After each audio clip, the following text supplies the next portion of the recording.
Unidades de saúde, hoje, dia 28 de junho, lá do bairro Vila Guilherme e Quintino, estarão abertas em horário estendido. O objetivo é oferecer atendimento ampliado para a aplicação das vacinas da influenza, Covid-19 e demais vacinas de rotina, contemplando todas as faixas etárias. As unidades permanecerão em funcionamento até às 19 horas, possibilitando que mais pessoas tenham acesso às vacinas e se imunizem contra doenças relevantes. É importante ressaltar que mesmo aqueles que não residem nos bairros mencionados, que é a Vila Guilherme e a Quintino, podem, então, se dirigir a uma dessas unidades de saúde para receber as vacinas. Para receber a imunização, é necessário apresentar documento de identificação e carteira de vacinação. A vacina da influenza está disponível para toda a população a partir de 6 meses de idade.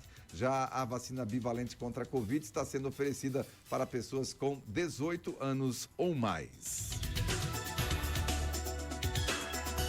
O prefeito de Timbó, Jorge Krieger, participou ontem do painel Cases de implementação de centrais de atendimento da prefeitura durante o evento Summit Cidades. O encontro reuniu prefeitos e gestores municipais de todo o país para discutir e compartilhar experiências de sucesso na área. Durante sua participação, o prefeito destacou o sucesso do projeto Simplifica Timbó, que vem facilitando a vida dos timboenses e gerando dezenas de oportunidades de emprego. O projeto, em funcionamento há 2 anos, tem se destacado tanto no atendimento prestado aos cidadãos, quanto em suas ações voltadas para a sustentabilidade. O projeto Simplifica Timbó tem se destacado também pela sua abordagem inovadora e pela busca contínua de soluções eficientes para atender às demandas dos cidadãos. A Central de Atendimento tem desempenhado um papel fundamental na melhoria da qualidade dos serviços prestados pela Prefeitura, simplificando processos, como já diz o nome, e reduzindo burocracias. Olha, no nosso aplicativo aqui do Corpo de Bombeiros, a gente acaba de receber aqui o aviso de uma queda de motociclista ali em Rio dos Cedros, na frente do Hospital Dom Bosco, lá no centro da cidade de Rio dos Cedros. Uma queda de motociclista e uma viatura aí do Corpo de Bombeiros sendo acionada para atender essa ocorrência agora ali no município de Rio dos Cedros. Alteração no trânsito no centro da cidade de Indaial devido ao evento do Dia do Bombeiro. Hoje, dia 28 de junho, o Departamento Municipal de Trânsito e Transportes de Indaial, Demutim, informa sobre as alterações no trânsito que ocorrerão no entorno da Praça da Prefeitura devido ao evento Dia do Bombeiro, organizado pelo Corpo de Bombeiros Militar e Voluntário de Indaial. No período das 8 às 14 horas, a Avenida Getúlio Vargas, em frente à Prefeitura, funcionará em meia pista, sendo proibido estacionar no local. Além disso, a Rua Tiradentes estará fechada entre a Avenida Getúlio Vargas e o Fórum. Importante ressaltar que no pátio entre a Prefeitura e o ginásio Sérgio Peters haverá uma restrição de estacionamento em uma área de 30 metros para acomodar o pouso do helicóptero Arcanjo, utilizado nas operações do Corpo de Bombeiros. Então, o pessoal lá de Indaial tendo uma alteração no trânsito, mas com uma bela justificativa devido a essas comemorações aí do Dia do Bombeiro. Olha, o Tribunal Superior Eleitoral, o TSE, retomou nesta terça-feira, portanto no dia de ontem, o julgamento do processo que pode deixar o ex-presidente Jair Bolsonaro inelegível por 8 anos. No segundo dia de julgamento, a novidade foi o voto do relator do caso no TSE, o ministro Benedito Gonçalves, que anunciou o voto para condenar Jair Bolsonaro e decretar a inelegibilidade do ex-presidente por 8 anos. A sessão desta terça-feira começou por volta das 19 horas com a leitura do relatório do caso pelo ministro Benedito Gonçalves. Por volta das 22 horas, após quase 3 horas de leitura de voto e uma pausa de 20 minutos, o ministro anunciou o voto contrário a Bolsonaro, defendendo então a condenação e a inelegibilidade de Bolsonaro por 8 anos. No voto, o relator decidiu não estender a inelegibilidade ao vice da chapa, general Braga Neto. O julgamento agora será retomado na sessão do TSE de quinta-feira, às 9 horas da manhã. Isso não havia nenhuma dúvida, né, que o voto do relator seria contrário aí ao Bolsonaro e a favor da inelegibilidade do ex-presidente da República. Tanto que também acabaram tirando aí o general Braga Neto, porque o alvo certamente apenas Jair Messias Bolsonaro e é quase líquido e certo aí que ele será tornado inelegível.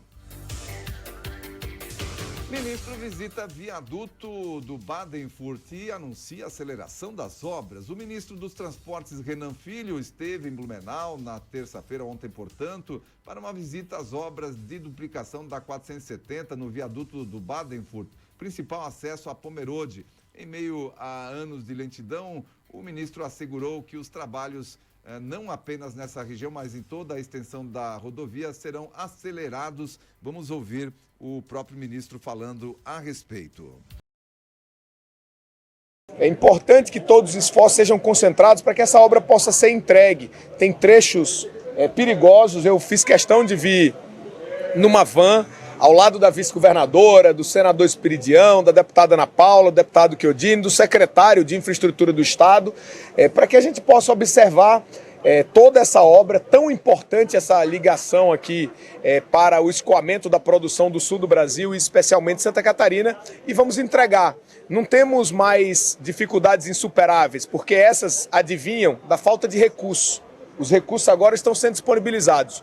O ano passado, o governo federal aplicou aqui em Santa Catarina apenas 264 milhões de reais. Esse ano já tem alocado 1 bilhão e 400 milhões. Pode chegar a 1 bilhão e meio. Isso será 5 vezes mais recursos.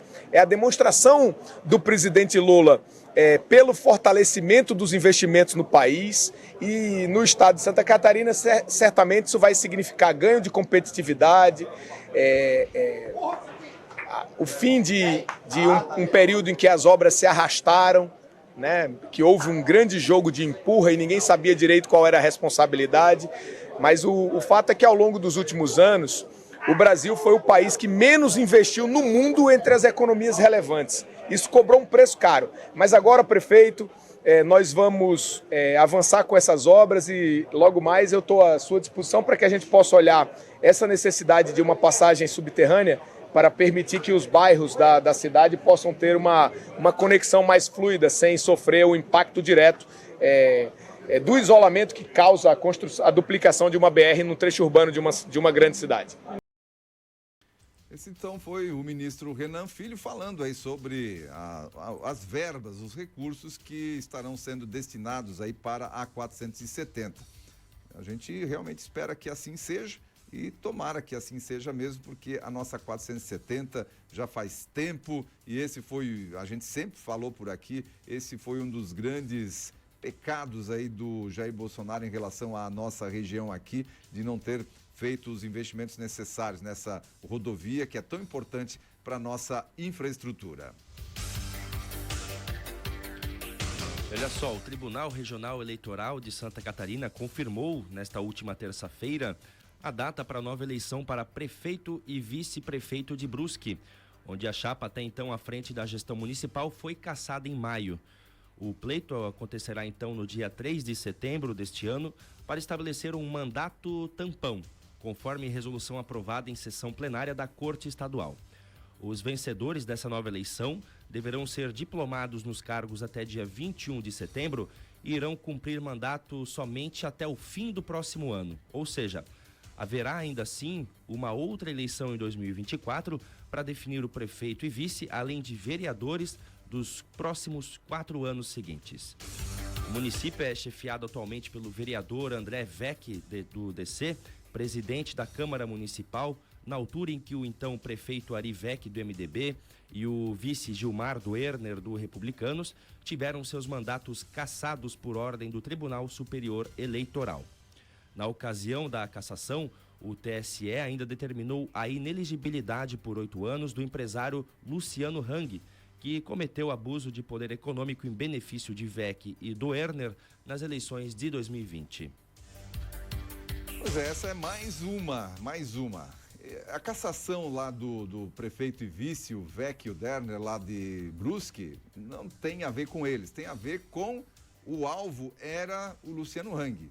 E para que pudessem tornar inelegível aí o Hang, que se falava que poderia ir para senador e foi cogitado, né, a possibilidade dele ir para a política também. Então, para tornar ele inelegível, para tirar ele de cena, ele foi totalmente calado nas suas redes sociais, tinha milhões aí de seguidores, foi totalmente calado nas redes sociais, agora foi tornado inelegível. Então, o alvo lá em Brusque não era o prefeito, se não tivesse aí o Hang na parada, se fosse outro empresário qualquer aí que não tivesse se manifestado durante as eleições, o período eleitoral, poderia ter feito a mesma situação, dado apoio para o que é completamente normal dentro do nosso processo aí de eleitoral, mas era o Hang. O Hang tinha destaque, o Hang era uma voz que estava se destacando dentro do cenário nacional por conta das suas empresas, mas também por conta do seu ativismo político. E aí, para atingir o Hang,